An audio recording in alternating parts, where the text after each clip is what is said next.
afternoon all. Everybody waiting for the lunch. So I will move fast and try to finish it off as early as possible. So basically worsening heart failure. Worsening heart failure is a huge entity actually. It is a common one, but it's dreaded. Lot of cases go into advanced heart failure.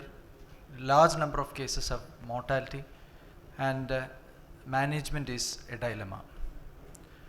Definition itself is having lot of controversial situations, lot of consensus have come, but the ESC, ACC, everybody has come to a consensus saying that defining the worsening symptoms of heart failure with pre-existing heart failure, with requiring intensification of the therapy, most often with diuretic therapy.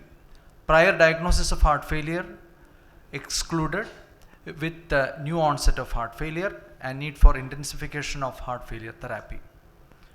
Never to forget, acute heart failure is avoided, drug defaulters are avoided, and thus this group of patients who are having worsening of signs and symptoms with elevated biomarkers, recurrent hospitalization, increased mortality and poor quality of life, chances of going to advanced heart failure with needing cardiac transplantation. Definitely, the major cardiac biomarker includes natriuretic peptides.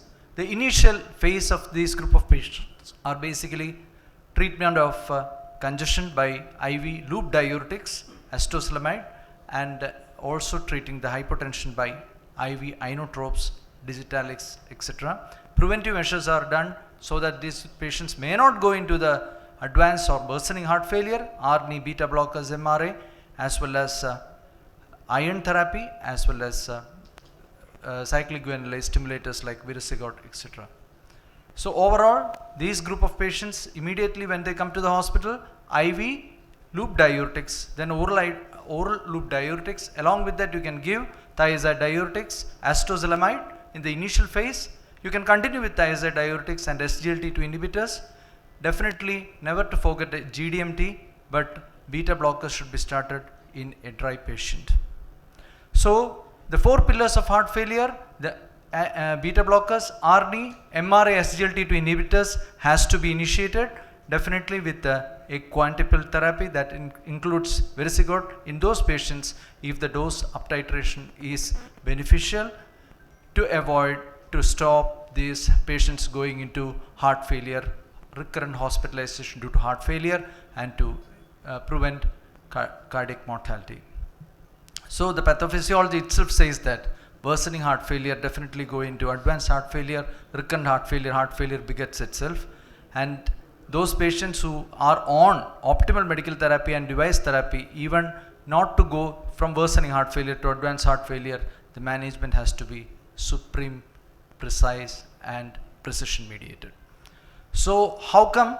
That is basically to focus on very high risk and extremely high risk patients. The studies have shown the benefits of it. DAPA, Paradigm, Heart Failure, Emperor, showing the benefits of this group of drugs against placebo, showing reduction of the cardiovascular mortality and recurrent hospitalization significantly in the treated arms with ARNI, DAPA or AMPA against placebo. But in DAPA heart failure trial, 1 in 7 patients did not had primary event over the course of the trial, and thus some other major trials like Pioneer, Affirm, Victory, Galactic and Impulse trial also showed the same, that there was a definite reduction in heart failure hospitalization, cardiovascular mortality in patients with heart failure with reduced ejection fraction as compared to the placebo. So definitely GDMT addition, whether it is beneficial or not.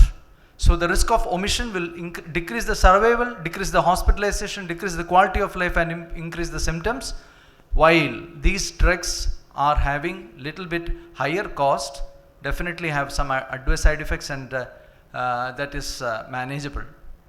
So by addition of these drugs, like the Worsening is the latest pill in pocket, that drug actually will produce significant reduction in worsening heart failure and the patient going into advanced heart failure. So we all know, and the previous speakers have told about the importance of RAS SNS and NPS as well as SGLT2 inhibitors, I will be focusing more on Vericiguat, which is having a NO, that is nitric oxide cyclic guanylase pathway modulation. How come? Because nitric oxide deficiency and endothelial dysfunction go hand in hand. With an oxidative stress produces recurrent heart failure with reduced ejection fraction, and thus Vericiguat will help in stimulation of these drugs in a beta receptor of cyclic guanylase, and thus it will help in increasing the cyclic guanylase activity and cyclic GMP directly as compared to Vericiguat. And it is having a fluorine molecule inside Vericiguat, which helps in to have a longer half-life of 30 hours. So this was studied in Victory trial, which shows that in patients who were on standard care in chronic heart failure, who were in worsening heart failure having NYHA class 2 to class 4 and recurrent hospitalization, initially with the 2.5 milligram 2 weeks, then 2 weeks again 5 milligram, then 10 milligram dose was given and had significant benefits. The patients in whom it was not given was basically those on sildenafil as well as poorly tolerated patients who had reduced BP of less than 100. So there was a significant reduction in events, and definitely the primary endpoints like cardiovascular death, all-cause mortality and recurrent hospitalization without affecting BP, and almost 90% of the patients received 10 milligram of Vericiguat.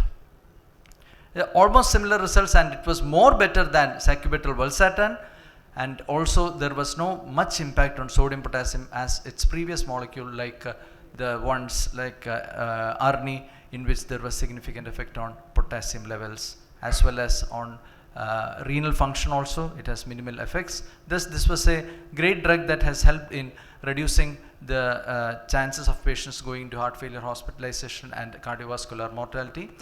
And in this sense, if you go into such a case scenario in which the 4 pillars of heart failure was initially started but could not be completed, or whether in which it was incompletely completed, then in that case, actually in patients in whom it was completed itself, patients going into decompensated heart failure, benefits of Vericiguat was there to have no symptomatology later. And again, in patients who had incomplete therapy due to certain adverse effects, like for example low BP or hyperkalemia, in those patients Vericiguat was given. Again, it showed benefits.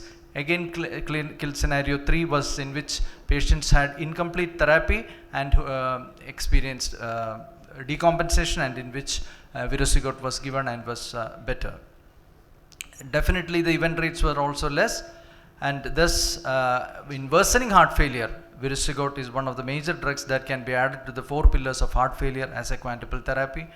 So basically, worsening heart failure defining and identifying is difficult, but if you are having such cases, it has to be dealt and managed properly with a quadruple therapy. If it is not getting managed with the quadruple therapy, we should go with a quintuple therapy, and the drug is Vericiguat. Thank you.